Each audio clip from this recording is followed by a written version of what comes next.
সন্তোষ শর্মারে নিয়ে ইলিয়াস আর পিনাকি যা শুরু করছে এটা আসলে একটা ছেলে খেলার মতো শুরু করছে, ঠিক আছে। এদেরকে কিন্তু জমা শিবির লোক আপনারা কিন্তু হেরে কিন্তু উঠেছেন, আর হে এখন আপনাদেরকে বাঁশ মারতেছে, ঠিক আছে। এরা হচ্ছে এখন ভার্চুয়াল সিগন্যালিস্ট হয়ে গেছে। এরা লাখ লাখ টাকা ইনকাম করতেছে আপনার ইউটিউব থেকে, টিকটক থেকে, ফেসবুকে থেকে, তাদের ভিউর কারণে, ঠিক আছে। আর তারা জানেন কীভাবে কোনটা করতে হয়।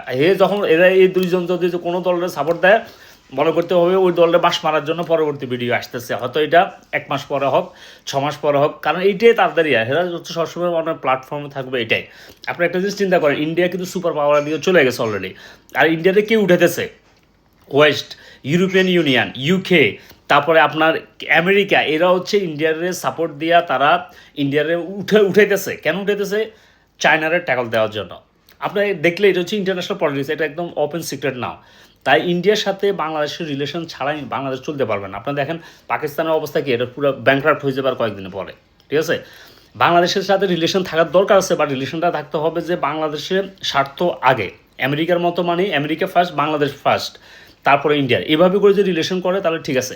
এখন আগামী কয়েক বছর পরে যদি জামাত যদি ক্ষমতা আসে, তারা কি এদেরকে করিয়া গিয়ে শেষ করে রিলেশন নষ্ট করে কি চলাতে পারবে না। বিএনপি ক্ষমতা আসলে বিএনপিকে চলাতে পারবে না।